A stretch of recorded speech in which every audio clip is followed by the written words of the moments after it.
Good day and welcome to Letters and Politics. I'm Mitch Jeserich. Today we're going to be in conversation about North American civilizations that existed before the arrival of Europeans. Civilizations, as the word implies, that had fully formed cities that weren't so different from what you'd find throughout the rest of the world at the time.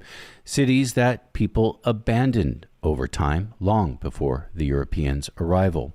My guest for this is Kathleen DuVal. Kathleen DuVal is a professor of history at the University of North Carolina at Chapel Hill, and she is the author of the book Native Nations, a Millennium in North America. Kathleen DuVal, it is my very good pleasure to welcome you to this program.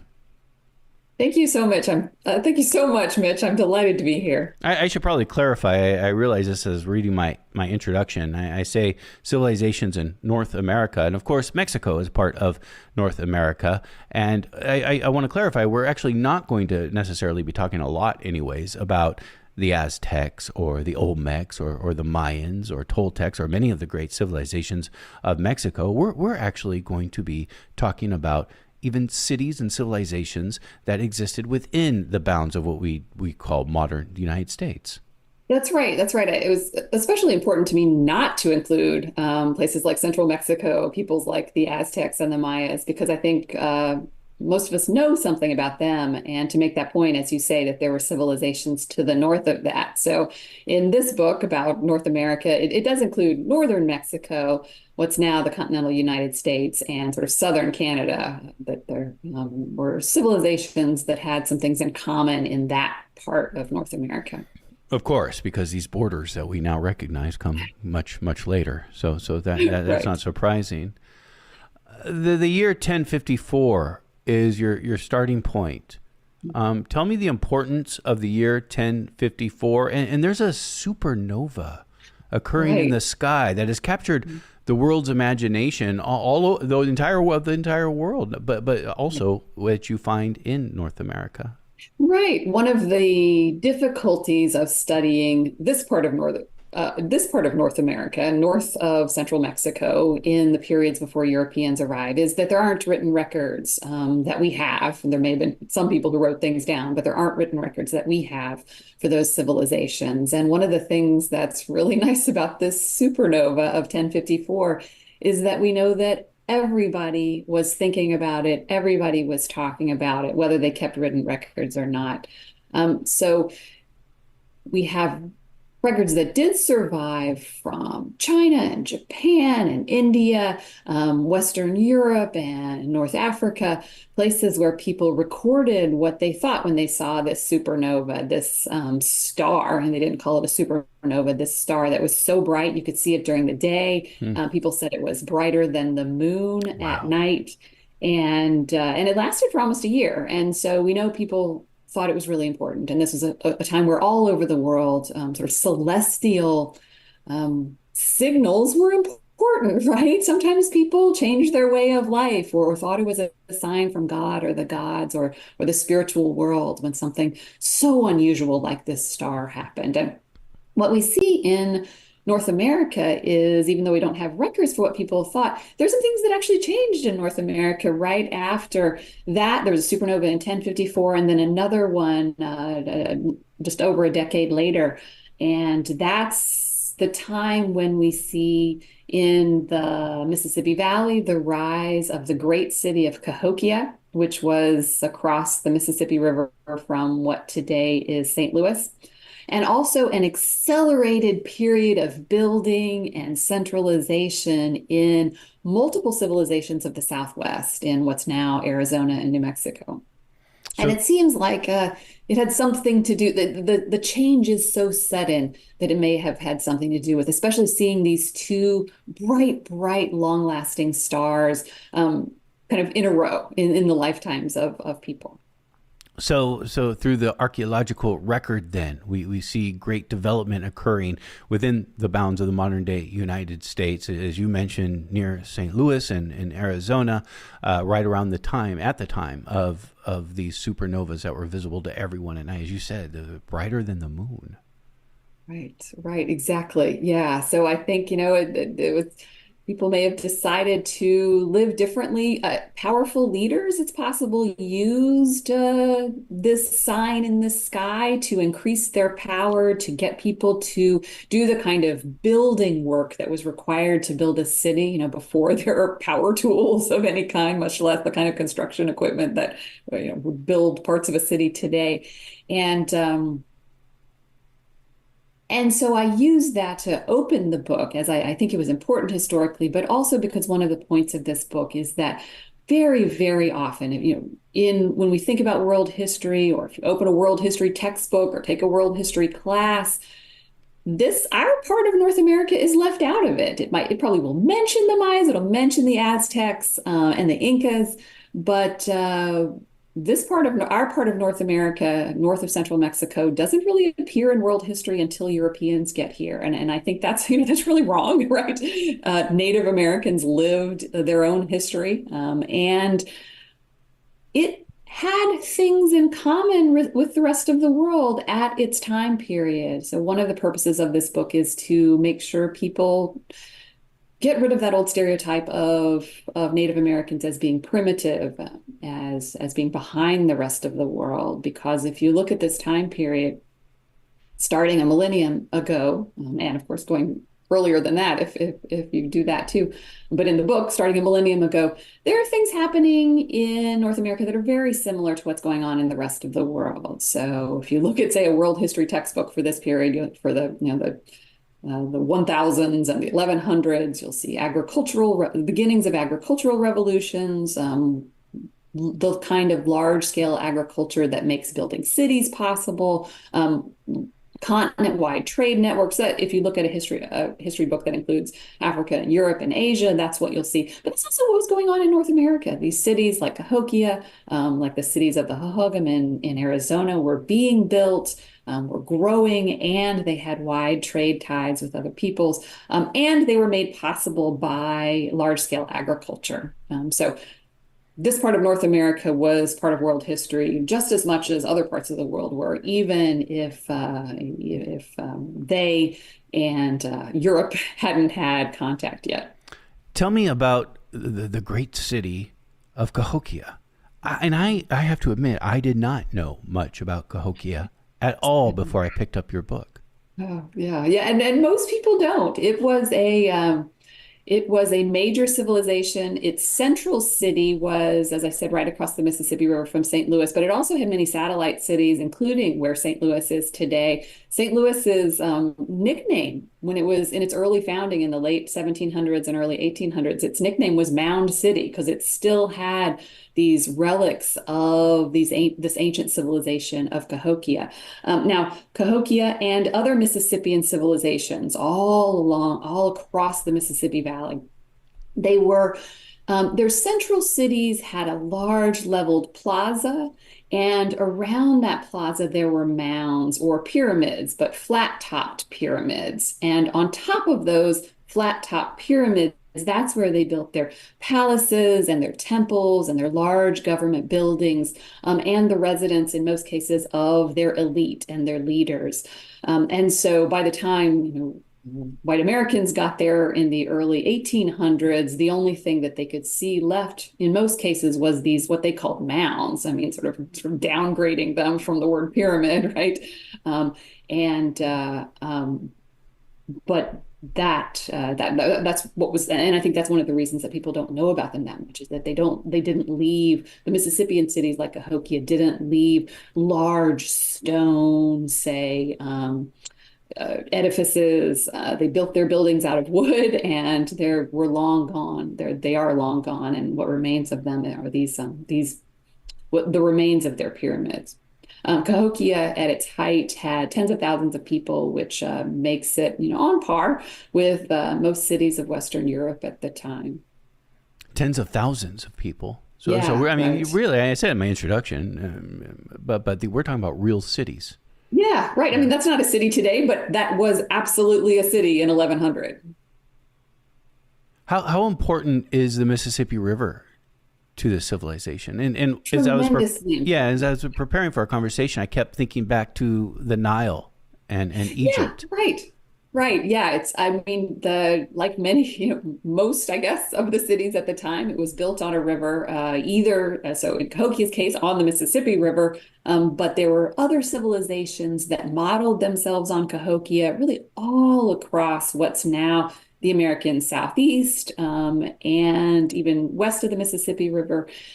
So along the Tennessee River and the Ohio River, and the Missouri River, Arkansas River in the west. There were these cities that rose up, and they're clearly there on purpose on rivers. They reused rivers for transportation. A lot of the goods that got transported and traded from one civilization to another were transported on rivers in canoes. And so yeah, the river was clearly important to these cities, and also for irrigation, for irrigating their crops. What do we know about its culture? So we know quite a lot of it. I mean, there are lots of things we don't know about it. It was so long ago, and nobody who lived there left written records. But we can combine archaeology and oral histories that remained with the descendants that are still here today of those civilizations, still Native Americans in the United States today. And also some of the written accounts of what those descendant civilizations were like when Europeans first got here. They were much smaller scale, not living in the grand cities of the earlier era, but they certainly knew about them and were still using the mounds in some cases for religious purposes.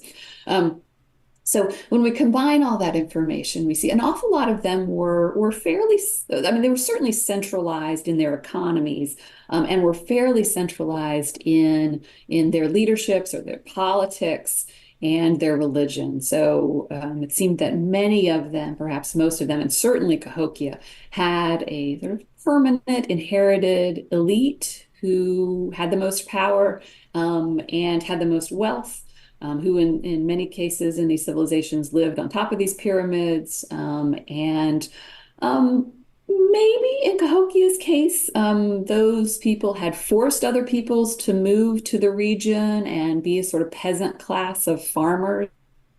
Easy, but there are some oral histories that talk about, not perhaps wanting to be part of Cahokia.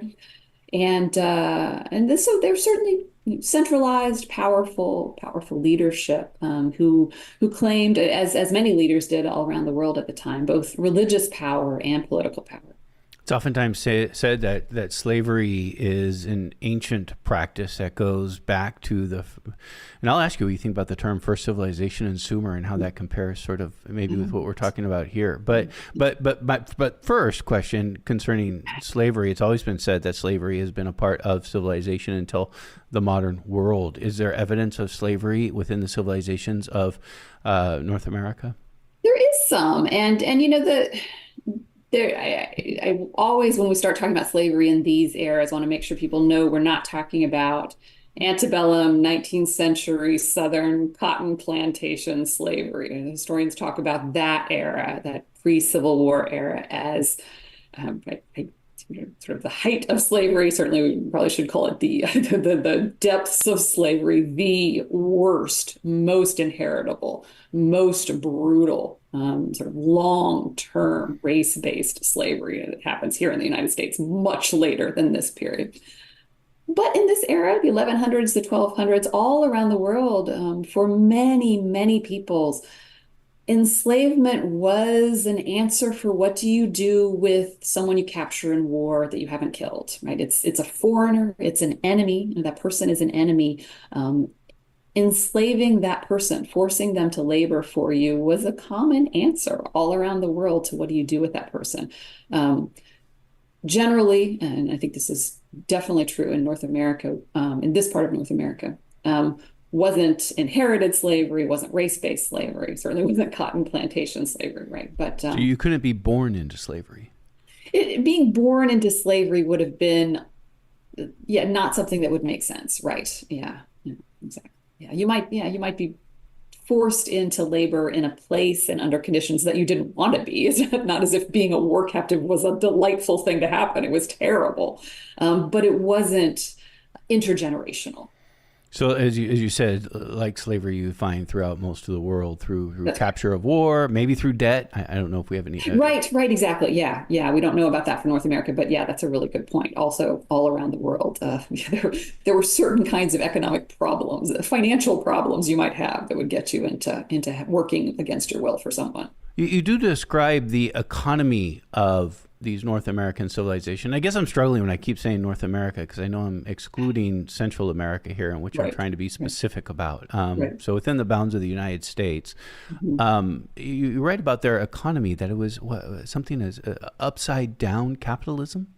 Yeah, right. That's a phrase that was sort of coined by the historian Daniel Richter. And what it gets at is that, and I should say, this is for after the era we're looking at. So there was this era of huge civilizations, very powerful leaders. Those, as you said in your introduction, those depopulate. People leave those, and our best. So archaeology shows that they depopulated, that people left these places.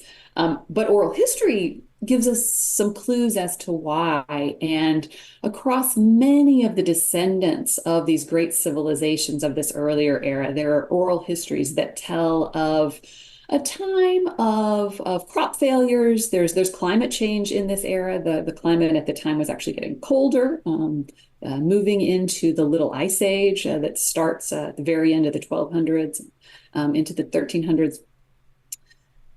Oral histories tell of people deciding to either revolt against powerful leaders who had claimed to, say, control the rains and the weather. And when crops failed, it was clear those leaders were not able to do that. Or in even more cases, just leaving, families, groups getting together and abandoning the cities, abandoning those leaders who'd failed, and building a new way of life, spreading out more, also often on riverways, but in smaller towns without that kind of rigid hierarchy that controlled many of the cities of the previous era. And so that's when this sort of upside down capitalism comes in, and really all across North America, north of Central Mexico. Central Mexico is a huge exception to this, right? But in northern Mexico and what's now the United States, and into Canada, the towns, the societies, the communities that developed after that, they really, oral history tells that they decided to live in a different way, in a way that discouraged the rise of tyrannical leaders, and had economies that were based on reciprocity. And sort of at the core of that is, and why we call it upside down capitalism, it's not at all about accumulating wealth. There's power and prestige in these societies. It's not as if everybody's exactly equal, but you accumulate power and prestige by giving away, by being a generous and wise provider to other people. And so the dictates of reciprocity across an astounding number of cultures of Native North America. The dictates of reciprocity say, when I have more, I give more, whether it's me to another individual, whether it's my family to a family that has less, whether it's my town to a town that has less, whether it's my whole society to a town that we trade with that has a crop failure that year. It's my obligation to give more. And part of that is that's insurance. And so when your town, say, has a crop failure, then your trading partner has an obligation to pay back to you. Because you've established this long-term relationship of reciprocity. And then we see parallels in other ways that people lived in. These are closer to democracies than most civilizations we would have seen in the 1500s, 1600s around the world. Places that they really emphasize consensus decision making, and all of this is in, I think, to the goal of making sure powerful leaders tyrannical leaders never arise again. This is Letters and Politics, and we are in conversation with Kathleen DuVal. Kathleen DuVal is a professor of history at the University of North Carolina at Chapel Hill and the author of the book Native Nations, A Millennium in North America. This is, I think, very important And part of the book that I was just riveted by as I was going through it. And I think I jumped the gun a little bit by going straight to upside down capitalism and what that term meant. And I probably should have began that by asking about the collapse of some of these civilizations that we are talking about, the collapse of Cahokia in off the Mississippi near St. Louis, and also the collapse of the Hohokam in Arizona near Phoenix. I believe. In your description of Hohokam, what happens at Hohokam, forgive me, is really fascinating because, and again, climate is also an important part of this story. You have climate changes that are affecting these large cities, and these large cities to be able to provide for themselves. And as this is happening, and I think it is Hohokam, but you'll correct me if I'm wrong, you start to see the construction of sort of walled neighborhoods. And as you were mentioning, more tyrannical kinds of rule. Yeah, right, exactly. So there's this period, it's different in different places, but around the 1200s when things get bad, right? There are crops fail. You can imagine around Phoenix the kinds of irrigation that was required to grow the kind of large scale crops that these huge civilizations could survive on. As that kind of large scale agriculture is made possible both in Western Europe and in what's now the United States because of the medieval warm period. So there's a period where it's warmer, much easier to grow large scale corn, squash, beans, other crops. That ends in the 1200s. There's a period of droughts, terrible droughts in the Southwest. And then the little ice age comes at the end of that century, or begins to come at the end of that century, and makes all of that more difficult. And so these societies collapse. Yeah, as we said, they fall. And what arises in their place is smaller scale societies that are designed to be more sustainable politically, economically, as well as environmentally. Yeah, and just again, the collapse and what's happening during the collapse is the building of walls. You see an increase in inequality there in society. Yeah, right. Yeah, that's right. Among the Hohokam, there are as you said, these walled cities, and people, this sort of doesn't sound all that unfamiliar, right? People start to wall themselves off from each other. In Cahokia, there are signs of human sacrifice, that the leaders are sacrificing probably the children of the young people of other societies in religious rituals. There is an increase in differentials of how well people are eating, how diversified their food sources are, just extreme increase in what were already hierarchical societies for the most part, but greater and greater inequality as these civilizations have difficulties with the climate and feeding their people. How do we see this? Is it Casa Grande in Arizona that's connected to the Hohokam? Right. Yeah. That's right. Well, tell me about Casa Grande and how do we know this story about the collapse and what happens during the collapse of the Hohokam civilization? Yeah. So archaeologists have long puzzled over why these civilizations collapsed. So, for example, why the Hohokam civilizations collapsed. And they know they did because they just see this, like they can date this sort of first, as we were talking about, this rise in inequality that you can see in the literal structure of buildings. And then one of the things that happens in that era also is there had been this elaborate network of ball courts. So playing ball was clearly something that the Hohokam did, and they would travel to other Hohokam cities and play ball there.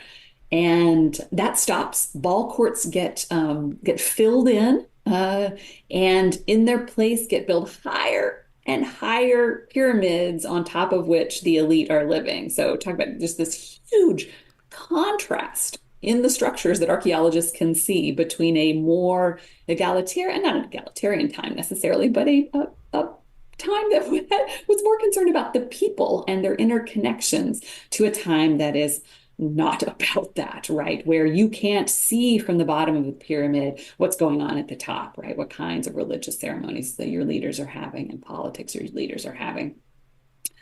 And yeah, so there's sort of lost track of your question, but yeah, no, you're right on it. Actually, I mean, it's just sort of like how we know this. Oh, right, how we know, right. So thank you. So archaeologists wondered about this for a long time, and I'd say didn't really ask the descendants that much. There was a habit of white Americans for quite a long time to assume these were mysteries that could only be solved by white American scientific tools, and even to assume that Native Americans have nothing to do with them. So sort of the racist views of Native Americans would say they weren't capable of having great civilizations. And so naturalists, scientists would sort of puzzle over what might be the answers to these great civilizations, because it clearly can't be Native Americans because they aren't capable of building these things. Now, of course, they were. Native Americans today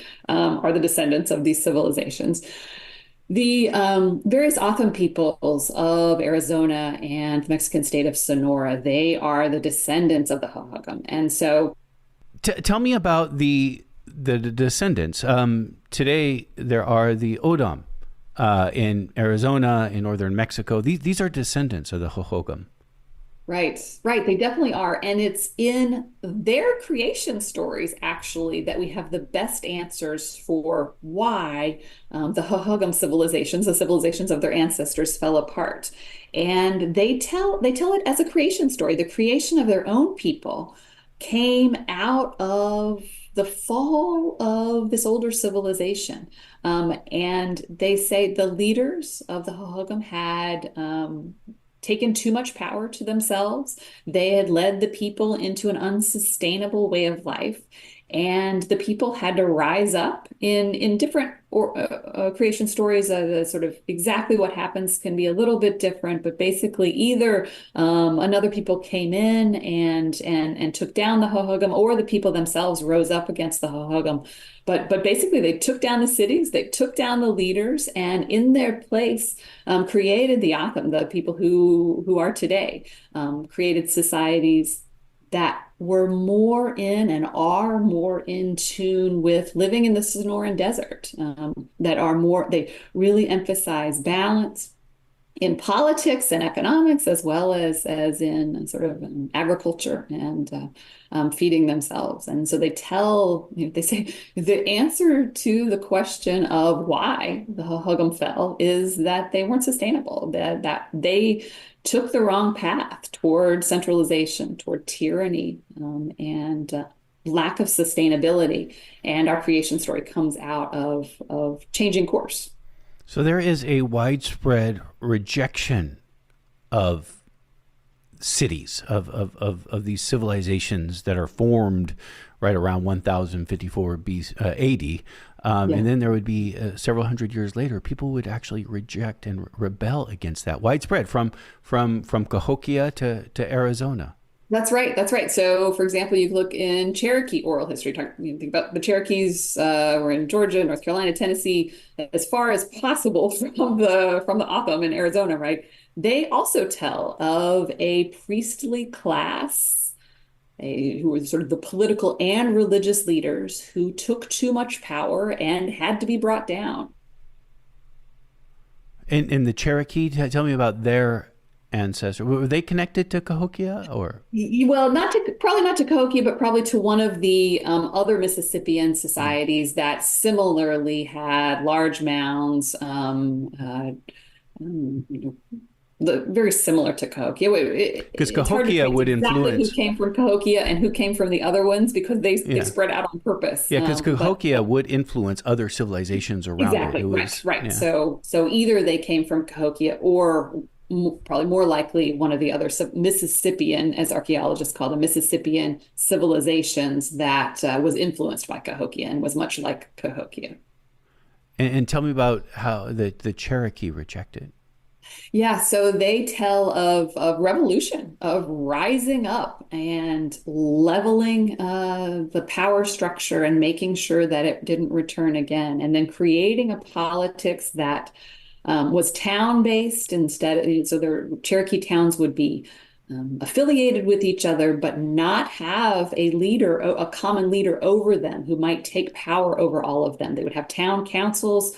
And among the Cherokees and most southeastern peoples and many other Native American peoples, if there was a major decision that needed to be made, not some sort of day-to-day sort of town or farming decision, but going to war, for example, that would require all of the people to get together, and the men and the women and the children, and all talk about whether it was a wise decision or not.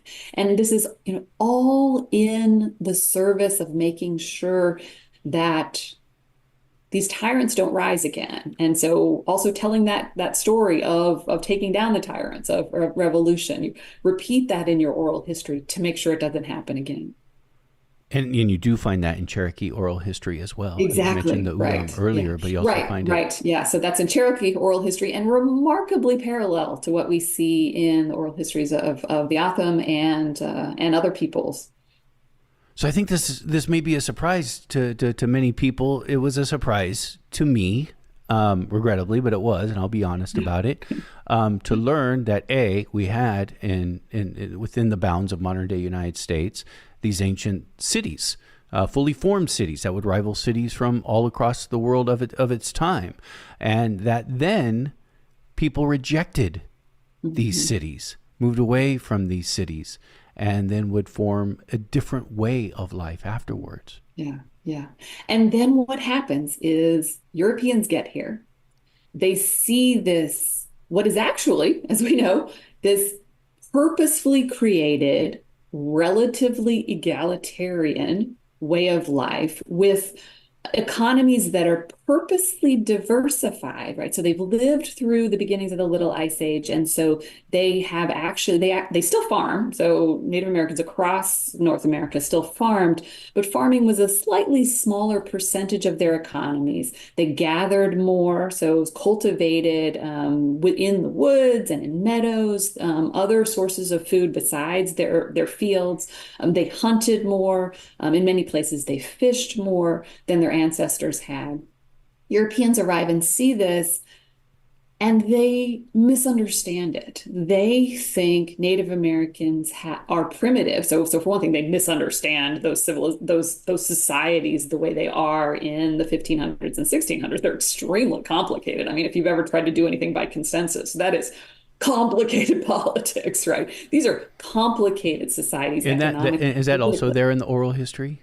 Exactly right. Developing ways of making of having a consensus politics, right? And then Europeans see this and they think they're primitive, right? They describe them as they don't know they've ever had cities, and they don't understand the complexity of the societies that they've developed after the fall of cities. And they say, they hunt, they gather. They usually ignore Native American farming because in most Native American societies, women did the farming, and European male observers weren't that interested in what women were doing. So even though they were eating the corn that Native American women had grown, they would sort of write up how, they're not that settled, they're not civilized. And all of this serves European colonizing purposes of imagining that Native Americans aren't settled, right? Don't really own the land. All justifications for colonization, for Europeans to take places that absolutely belong to Native Americans. If you think they're primitive, if you think they're uncivilized, Europeans find it easier to move into their land. But in effect, Europeans are bringing a form of life, a form of civilization. I mean, their own version, right? These do develop sort of separately on different continents, but still a sense of civilization that wasn't necessarily new to the people of the Americas, but a form of life that they had already rejected. That's right. That's right. That's right. So then, a couple hundred years later, a few hundred years later in the American Revolution, Americans think they've invented democracy, but democracy's been here for at least for many centuries. Tell me about the evidence of democracy in ancient indigenous cultures. Yeah. So these societies that developed in 1200s, the 1300s, they're purposely what we would call democratic. So, for example, some of our best records come from the Haudenosaunee or Iroquois because they wrote down their laws pretty early on, and after the arrival of Europeans, but pretty early in that process. And so one of the things you can see in there, so just to describe it, they have so the Haudenosaunee were 5 nations at the time, they're now 6 nations. And so they had a grand council where the nations would send representatives to that grand council, and they would make sort of big decisions that affected all of the nations within. But if you look at how they ran it, you can see reciprocity and democracy deep in how they structure it. So the members of the Grand Council were all men, but they were chosen so the voters were women. They were chosen by the clans of women within each of the nations that were part of the Haudenosaunee. And then those clan women had the power of recall. So if they felt their representative to the Great Council wasn't representing their nation well, their clan well, they could recall him and replace him with somebody they thought would do a better job. And then there are also just all these requirements for sort of public demonstrations of how governing is worked. So governing is not supposed to be in secret. And you imagine these old civilizations would govern in secret, right? The people weren't there in the room, like listening to what was happening. The Haudenosaunee say these things have to be public. People have to be able to witness. Large numbers of people would come to the councils to hear what was happening, to give their opinions. And then within the law, there's all this sort of advice for the people and for their representatives that it's just terrific advice for how to run a democracy. So one of them is, if you are the representative of the people, your skin has to be 7 spans thick. Like, you gotta have a thick skin. Like, you cannot get Is that where we get the term thick skin? What's that? I wonder if is that where we get the term thick skin? Yeah, I don't know. Maybe so. I'll have to look that up. But yeah, but basically, don't let your sort of personal don't be offended by another representative or some of the people, and not make the wise decision for your people. The most important thing is making a wise decision. And then there's also advice for the people. For the people, they say, don't go to your representative with your petty complaints. Like, be serious about democracy. Be serious about politics. Civically minded. Civically minded, right? Person, and the fact that these things get repeated over and over with different metaphors in the guidelines shows they were human. It's not like they were perfect. They messed up all the time. They were petty and all these things. But their value system, as we know, we don't always live up to our value system, right? But their value system told them, get along, be wise, think about the future. Think about the whole, not just about yourself. Is there a story that particularly demonstrates that? So one of the metaphors they use is that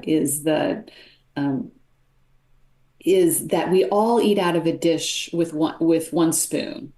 So we share, and then this is about probably hunting lands, communal lands where they shared sort of sustenance from. And one of the things they say, we eat with a spoon. We eat with spoon. If we all ate with knives, then this we might cut each other, right? We might have conflict. We eat with a spoon, which is something. This is probably a metaphor that develops later, right, with spoons and knives. But if we eat with spoons, we are less likely to hurt each other, and we have to not do that because we have to share. One story that comes once the Dutch are in New Netherlands, so near the Mohawks. Mohawks are one of the 6 nations of the Haudenosaunee or Iroquois. There's a Dutch preacher who he preaches, and there's some Mohawks there who are listening to it. And after the sermon, he asks the Mohawks, so what did you think? He's hoping they'll say, oh, you're such a great preacher. You gave such a great sermon. And they say, the Mohawks say, we don't understand why you just stood up there and talked and talked and talked, and nobody else talked. That's not the way public meetings are supposed to work. For the Mohawks, for the other Haudenosaunees, and really across most of Native North America, there isn't one person like a preacher, a leader who talks and talks and talks. It's a conversation. Everybody gets a chance to talk. And you think about that's the way consensus, that's the way democracy maybe should work. If all of us get a say and no decision happens until we've all talked it through together. I've spent a little time studying the constitutional debate in Philadelphia, the notes from the debate in Philadelphia, Yeah. and then also you have the Federalist Papers, which are part of, and the Anti-Federalist Papers that are part of the whole debate. Right. And as you read these things, you feel like what you're actually reading about is ancient history, ancient Rome, ancient Greece, democracy, republics, how they fall, how you keep them from falling, these kind of things. Was democracy that you found within Native tribes within the bounds of modern day United States, was that involved, mentioned at all at these debates or at the time of the Constitution? Mm-hmm. Was there any influence? So those are different questions, right? So there's no mention of it. And it's a pretty hotly debated question of whether particularly the Haudenosaunee League, the Iroquois League, affected the making of the Constitution. The people who made the Constitution would say, no, we're looking to Rome, right? That's or maybe to Greece, right? We're not their view of Native Americans is not such that they can actually admit that they learn anything from political structures of Native Americans, even though many of them realize that Native American leaders are great speakers, for example. They do, the founding fathers, they know Native American leaders and diplomats. And so I think many of them might say that they are sort of natural Democrats, right? They can't quite, that's Democrats with a small d, obviously, but the natural Republicans with a small r. They, I think the founding fathers tended to believe that Native societies were more primitive than they were and simpler than they were. And they definitely didn't understand the complexity of, say, the Haudenosaunee League and all that it took to run it, all that back and forth we were just talking, that balance we were just talking about. But they definitely knew about the Iroquois. They definitely knew about the Haudenosaunee. They definitely knew that they had that their nations had this common council, which does have things in common with how the 13 states had a Congress together. So the Iroquois League, has, what's happening with the Iroquois League? What's important to know? Today? Then. You mean? Then, right. So the Iroquois League, the Iroquois and the Haudenosaunee is what they call themselves. Iroquois is what outsiders call them. So they had 5, and by the time of the American Revolution, 6 nations that were part of this league that had this council together. And so Benjamin Franklin and others absolutely knew about that. I think what probably is the safest to say is that Iroquois modes of democracy were known by at least some of the founding fathers, and was in their sort of general worldview, even though they wouldn't have said it was a direct influence on the Constitution or the creation of the Congress. It's interesting when the Europeans, and I guess we'll talk specifically about the English, and then when we get to the American Revolution, what this means for Native peoples within the bounds of modern day United States. But it's important to note, and you know what, the first many decades of the United States, Indigenous people are still ruling most of what we would call United States today. Absolutely. That's right. So when the Constitution talks about Native Americans, they talk about them for the most part as nations, right? So the name of the book is Native Nations, and that's one of the central points of the book. Native Americans were in nations long before Europeans got here. Europeans and even early in the United States recognized them as nations. At the time of the founding of the United States, had power and most of the population across most of the continent, and also that Native Americans are still in nations today. That there are more than 500 federally recognized tribes in the United States, plus state recognized tribes. And then, I mean, the American Revolution's so interesting, and now we get different tellings over time of what the Revolution was about. But now it's becoming much more largely recognized that a major impetus for the American Revolution was for land, was for the ability to go take more land. And before the Revolution, England, King George III, has many treaties that were signed with the native nations, and they largely were respected. And this was a problem for the settlers. Yeah, that's right. That's right. We don't want to romanticize the British. They definitely could, run over Native Americans when they wanted to. But by the time of the American Revolution, the British, King George, had declared the Appalachian Mountains sort of the western boundary of colonial settlement, and had made these treaties and agreements and proclamations with native nations to the west of the Appalachians, which, of course, if you think about it, is the vast majority of the continent of the United States. Not all of that was claimed by Britain at the time. Much of it was claimed by Spain, but that the crown would keep British colonists off of Native American lands west of the Appalachian Mountains, which really just only leaves the new United States, when it's created, as really just hugging the Atlantic. It's not a very big country. George Washington was a land speculator. Is that just a coincidence, or is that very much a part, you think, of his involvement for the Revolutionary War? Yeah, it's fundamental to his involvement in the Revolution. He is sent off to the frontier as a young man in command of the Virginia militia to secure land for Britain, and particularly for Virginia, that is being speculated at the time by his older brothers and the governor of Virginia. And they want to make sure that it belongs to Virginia rather than Pennsylvania, and that it belongs to Britain rather than France or the Shawnees or the Delawares or other native nations that claim that region as well. So no, he's right from the beginning of his military career and into his political career.